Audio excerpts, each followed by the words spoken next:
Hello, I'm Wilson Snyder. I'm one of the primary authors of Verilator, and I'm here today to talk about Verilator Accelerated, both the accelerating development of Verilator itself and how to make a model faster under Verilator. This talk was originally going to be in person at the DATE Conference 2020, and I'm sure we would have all been very happy if we had been able to have the conference, but due to the COVID crisis, it's now a virtual talk. So you all get to enjoy this presentation with me virtually. Sorry I couldn't meet you in person, but maybe next time, hopefully next time. Okay, so let's start first with what's Verilator? Why do you care? Why would you want to use Verilator? What Verilator is Verilator is basically a compiler. It takes system Verilog code that you write, and the first thing it can do is it can compile that into C++ code, and then you can take that C++ code and you can make an executable model by running it through a standard C++ compiler like GCC or CLang or one of those. The other thing you can do is it can make lint warnings, so if there's constructs in your code that don't look so great, it can warn you about those and in some cases make suggestions. And the last thing you can do is it can act as a front end for your code. It can make an XML output, and then you can parse that XML code to make your own fancy dancy tool and not have to deal with parsing Verilog yourself or elaborating Verilog yourself. So why would you want to use Verilator? First, it's very, very fast. It's one of the fastest simulators available, much faster than many of the closed source simulators, although your mileage always may vary. I encourage you to do your own benchmarking, see what you get. It includes multi-threaded modes. There's other presentations online that talk about multi-threaded and how that makes everything run faster and life is good and all that. It's very widely used. It's used in many of the large CPU design houses, chip design houses. It's available in a lot of IP you can get off the shelf. And is sort of this nowadays is sort of the simulator choice for a lot of the RISC-V development that's going on, and I appreciate all the community support there in all of those groups, and especially RISC-V. It's community-driven, total open source project with all development done under GitHub, and it receives sponsorship from the CHIPS Alliance, and I am thankful for those people for helping the continuing development of Verilator. So, in terms of developing Verilator, it's about 20 years old now, and it's been a relatively stable pace. Obviously, in the beginning years, there was sort of a burst, and then for some of the big versions, there was some other little bursts. This looks at the last couple of years, the number of commits and the number of issues closed. And what you see is it was sort of relatively flat for a long time. CHIPS Alliance came around about 2.5 years ago, so mid-2019. And they provided a lot of encouragement, and also around that time, partially due to their help, Verilator became a common simulator to use for RISC-V. It was also used for some of the RISC-V challenges. Thank you for all of you. And since that time, we've seen a great improvement in the code base due to a large number of commits, a large number of bugs closed, and all that. And so you sort of see this increasing growth of Verilator. And with your help, obviously, we would like to see that continue to go up.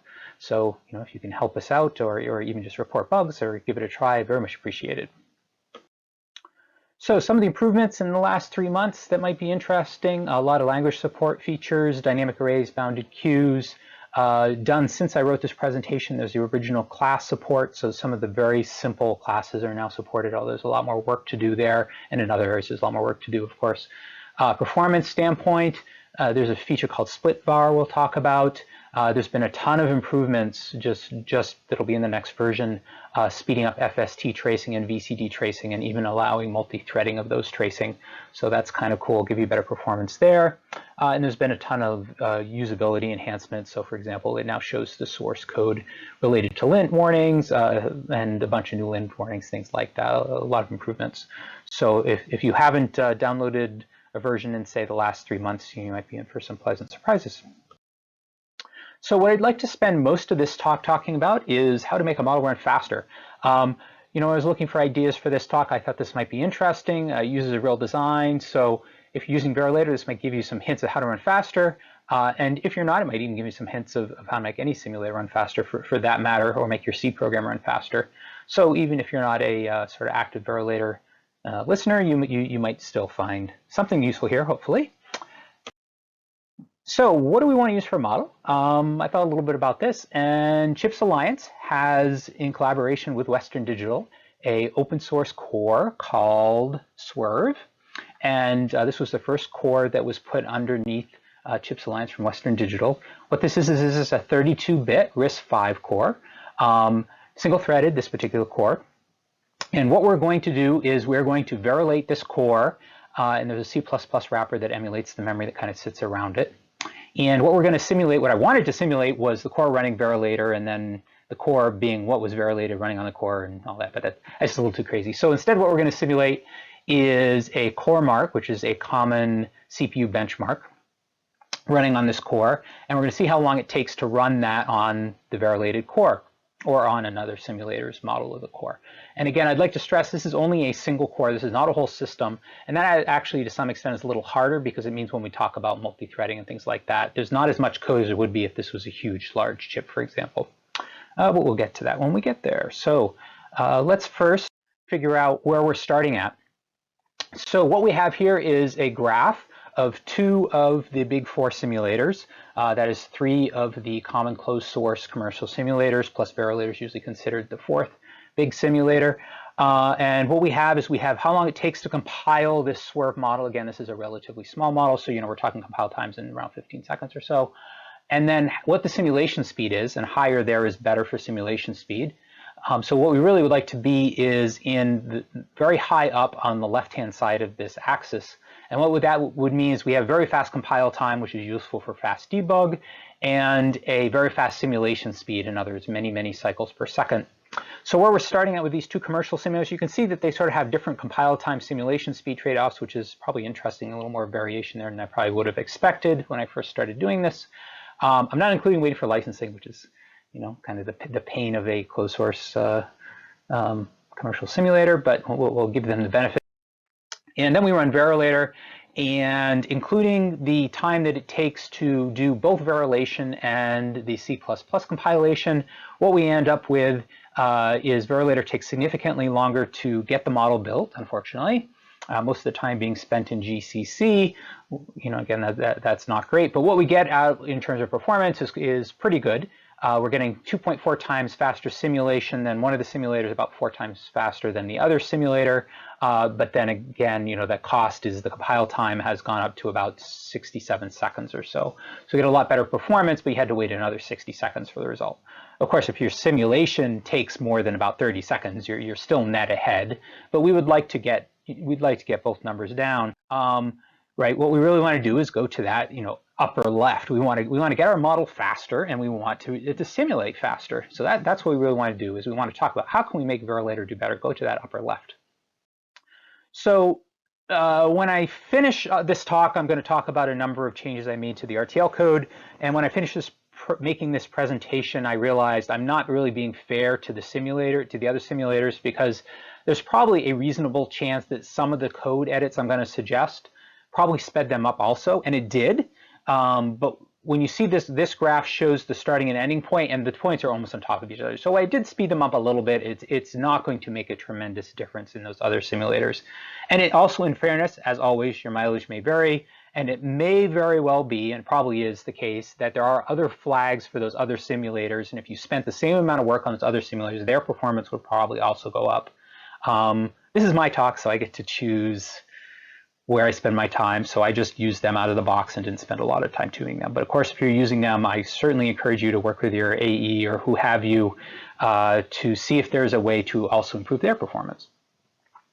So first thing to do is use the latest version of Verilator. All the versions as we go through time tend to get faster, one hopes. So if you use version 4.30, which was the latest at the time I originally made these slides, for when the original presentation was going to be given, Verilator had just for the most recent update gotten about 40% faster than when I first started doing the research for this talk, which was version 4.026. So that gave you a 40% speed up in build time. It just happened that the actual simulation time didn't get any faster. Oh well. But it's always good to use the most recent. The key thing here is, even though Verilator got 40% faster, most of the time is in GCC. Most of the time is compiling the C code. So what can we do about that? The first thing I noticed is when just looking at the log file for the build of the SweRV or simulation, I saw I was running with traces. So running with traces is great for debug because then you can see waveforms, stuff like that, great for debug, but it does add more code and it does turn off some internal Verilator optimizations. So when I got rid of the trace flag, I got about 4% faster compile times and about 2% faster simulation. So that's not great, but it's still a little bit. And I would point out that the version that's going to be released pretty shortly has much faster trace capabilities. So it might be that these numbers would be even a little bit lower nowadays. But nonetheless, if you're not using traces good at tracing, it is a good idea to turn it off because there's no point in having it turned on. So the next thing we want to do is really get that compile time down. So what we can do is we can make use of a feature called parallel make, and Verilator has an output split option. What this does is it splits the output C code into a bunch of little pieces, and then using make-j, parallel make, you can get all those pieces compiled in parallel on multiple CPUs. So for this particular test, I just happened to have I wanted to run on 8 CPUs, and I did that, and that basically made the compile time, wall time I should say, not total CPU time, but the wall time go down by 65%. So that's a huge benefit in compile time. And the surprise, which I wasn't expecting, is the model itself actually ran faster, which is interesting because it seems that the C compiler, when you give it smaller functions, which is one of the sort of the side effects of this, it actually enables a few more optimizations. So that was kind of an interesting side effect as a faster simulation, which is great. Also, if you have a really big server farm, there's tools like Ice Cream or just CC, and they can do these parallel makes across a huge server farm. So for example, I've had cases where we were using Verilator and on huge designs, and we did splits in the hundreds of C files, and we would literally run all hundreds of compiles, all totally in parallel across many machines, just using sort of batch distribution. So if you have a model where you have a huge server farm, that is certainly a great way to run too. The next thing we can do, which is somewhat cheating, but that's okay, we can cheat if we want, is use C-cache. What this does is if the input C code is exactly the same as the previous time that you've compiled and used the C cache, it'll just get all the data from disk and not run the compiler at all. If you do that, basically we get 5 times faster compile. So you see that made a huge difference. But again, this is kind of cheating, right? This is saying take the exact same C code, in other words, the exact same Verilog code, and just run it again. Well, that's usually not what you're doing. Usually what you're doing is you want to make a change to your code and then you want to simulate it. This is still beneficial, however, for that use case, because what happens is because of the way the splitting occurs, it turns out that most of the time if you make just a little change in your Verilog code, it will still result in only a little change in the C code, which means most of the files, so again, if I'm splitting into like 100 files, might only be a couple of files changed, so it still would make a huge difference in the total compile time and amount of CPU resources you use. But in fairness, I didn't think it was fair to include this sort of hitting in the rest of this slideshow in the charts you're going to see. So the rest of this slideshow won't assume that the C cache is in place. Oh, by the way, the most recent version that's about to come out of Verilator is going to now have C cache set by default. So if you have C cache installed, this will be used automatically. And actually, in terms of the last slide, Verilator will also now automatically do splitting. So those are 2 of the results sort of this presentation we're going to feed back to the way the sources work by default. So the next we can do is play with some of the compilers to use, in other words, GCC versus CLang. And we can play with some of the optimization flags. If you read the GCC manual, there's probably literally hundreds of different flags you can use. The main ones are these capital O flags. -O is main optimization. O2 means basically harder. O3 is harder yet. And OS means optimized for size.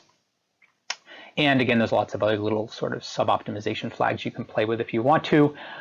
So when we graph all these things, you see on the right a bunch of different flags, a bunch of different compilers, and you kind of see there's sort of 2, or actually 3 clusters. On the upper right, we have CLang. CLang ended up taking even longer than we had seen before. And what it gave us is it gave us a pretty big performance improvement. So you see here we got what is it? It's probably 20% or so performance improvement, but the compiles took about 3 times longer. And then the other thing we can do is we can turn off optimization entirely, in which case we get, of course, worse performance but much faster compilers. The other thing we can do is we can run compiler performance-driven optimization. The way this works is you run the compiler, It generates a special binary. You then run that binary, in this case running CoreMark. That generates a file. You then feed that file back to the compiler. So you run the compiler a second time, and it uses that information gleaned from the first run to change some of its optimization choices.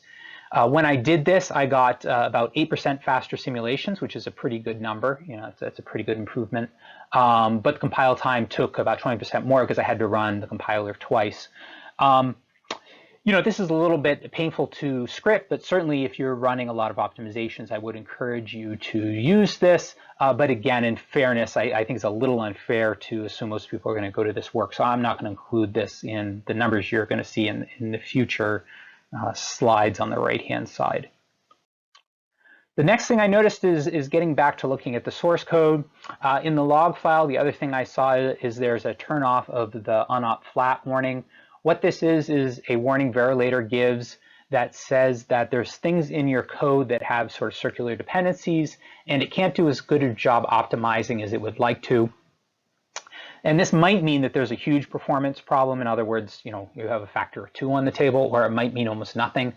So the way you debug these is you turn off turning off the warning. In other words, leave the warning on, and then it will give you the warning, and then you can add the flag report unop flat, and then it'll give you more detail on each of the paths that it's reporting. And you can also get a graph view out of each of those individual paths. You know what a through graph is. And if you see the manual, it'll give you details. Anyways, when we do that, and then we do some source code annotations to indicate where we want to split up the variables that are causing this particular problem.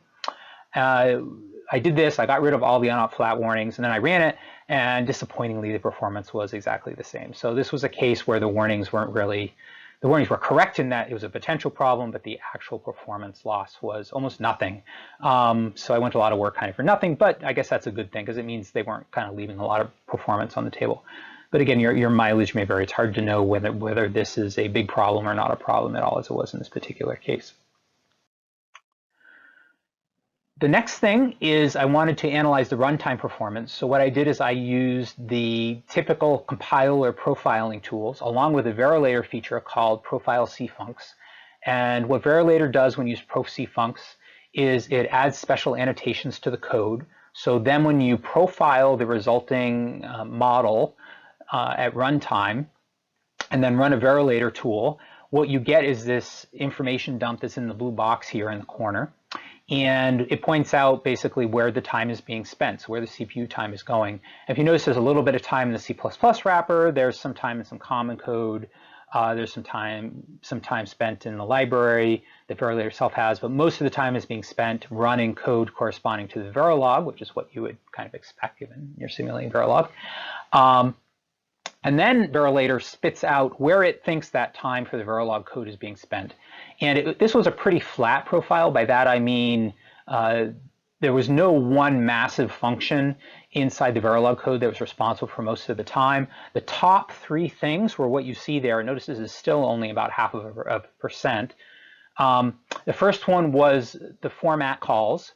So this VLVS format, basically this is from $display or $fwrite in this case inside your Verilog code, formatting in this particular example a log file that had the RISC-V instruction trace. So this is something for debug of the core, debug of your application. And if we're just running an application like we are here, we're running a benchmark, we don't care at all about the instruction trace. So I can reclaim that performance by just turning off instruction tracing, which is what I did. You'll see on the right-hand side there. The other thing, the second one, was a huge decoder inside the Verilog code. There's nothing whatsoever wrong with the way the person wrote this code. It's the way I would have written the code. It's written basically how you would do it to get a good simulation result, synthesis result, sorry. But this is really a case where there's just a lot of code. Verilator did what it could, but you know, without some special optimizations, it's not going to do much better. In the future, we'll certainly look at this block and see if we can do better with the code Verilator generates. But in other words, there's not really much we can do here at this particular time. The third one was interesting. That is, basically comes down to the way that the flops were implemented in the design. The flops are implemented in a way that makes sense for portable design. There's two separate implementations of the way the clocks get gated. One is really good for FPGAs. The other one's really good for ASICs. It just happened that the way that the model comes off from GitHub is set the right way for ASICs, and just happens to be less friendly to some of the Verilator optimizations. So I changed that to the FPGA setting, and also asked them upstream to change it, which I believe they've done. And when I make that change to the format, in other words, when I change number 1 and change number 3, what I get is a huge performance improvement. I get a 53% performance improvement. And my compile time went up to get that performance, but basically it's 1-to-1. In other words, my faster compile time corresponds directly to my faster simulation, and that's a great trade-off. It's always good to get a 1-to-1 sort of feedback on performance. So that's sort of interesting. That's the case where changing the Verilog code gave you a very big performance improvement. So next thing to try, and I always recommend not trying threading until you get good single-threaded performance. It's very, very easy to get good threaded performance if you have a really crappy, slow single-threaded model. So it's a little unfair to try threading sort of at the beginning.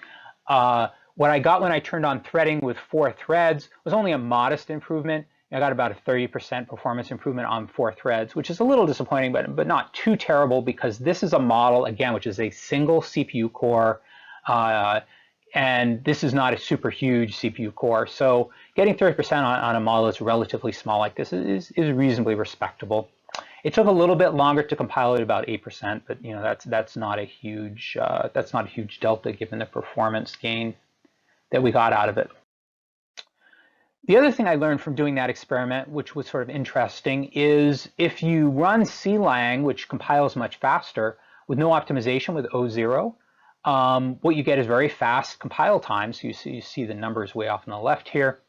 And then what you can do is you can reclaim most of the performance you got by turning off the optimizer by running with multiple threads. So that's actually really interesting. It means that if you want to get to a very fast model because you're debugging and you don't so much care about performance, but you still want okay performance, try running with O0 and multi-threads. It seems like an interesting point to operate at. So next, let's look at what we've learned from all these experiments. So this shows basically where we've landed after all these optimizations. And you see sort of 3 buckets that I've circled. First is down at the lower left is what you get if you want a really fast model, from a fast model in the sense of you want to get to a model quickly, I should say. So what you want is you're doing like a debug cycle, right? You're editing your Verilog code and then you want to compile it quickly. So you get to a model quickly, you're not going to simulate for that long. For those, it seems like a good answer might be to turn off optimization entirely, potentially use the multi-threading option. And when you do that, you'll get basically to a model faster than some of the other big 4 simulators, and you'll also get higher simulation performance than some of the other big 4 simulators. Next up is sort of general single-threaded use. For that, using GCC seemed pretty good, and I would optimize for size. Another change out of this presentation that we made to the defaults is -OS is now the default optimization level as opposed to O2. Which was sort of interesting. So that's good general use sort of out of the box. If what you really care about is ultimate performance, so for example, what you're doing is you're making a model that you're going to use for software simulation, and you are going to run a lot of cycles on that model, then what you want is really the ultimate number of cycles per second. That should really be what you optimize for. And to some extent, when you make those kind of models, the compile time to the first order doesn't really matter. You're willing to spend a lot of compile time to get that performance. For that, it looked like the right thing to do is, of course, use the output split, which is now the default, run on 4 threads. In the case of this particular model, use CLang, which has a higher compile time but gets the faster results.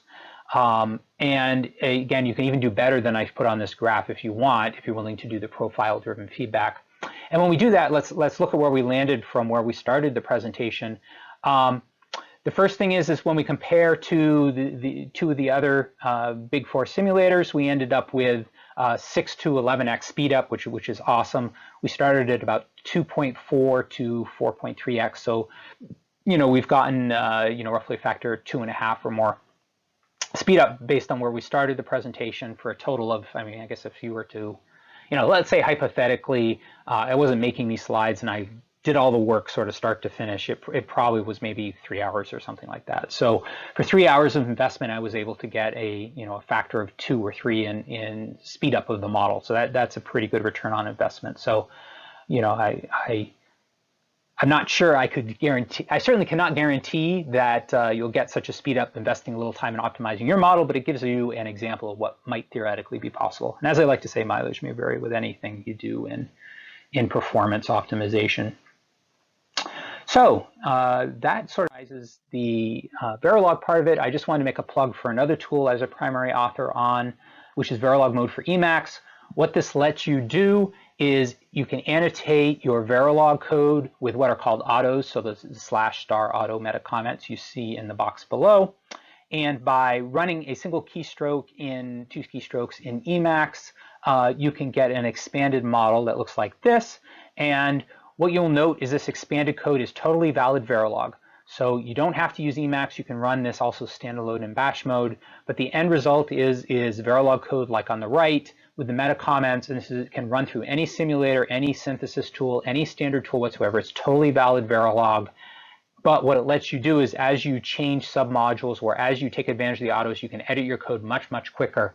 So even someone that doesn't have this tool, your code will still work there, but you'll be much more productive. So I would encourage you to give a look at Verilog Mode for Emacs, again, even if you don't use Emacs. So if you're interested in more information on Verilator, hopefully you are, you can go to veripool.org or verilator.org. It redirects to the same place. You'll find links there for how to download it, how to install it, forums, news releases, things like that. And then this particular presentation will also be linked there under veripool.org.papers. And finally, thank you for your time. Thanks to all the past and future contributors. Hopefully you'll be one of them. And give Verilator a try. So thank you again for your time.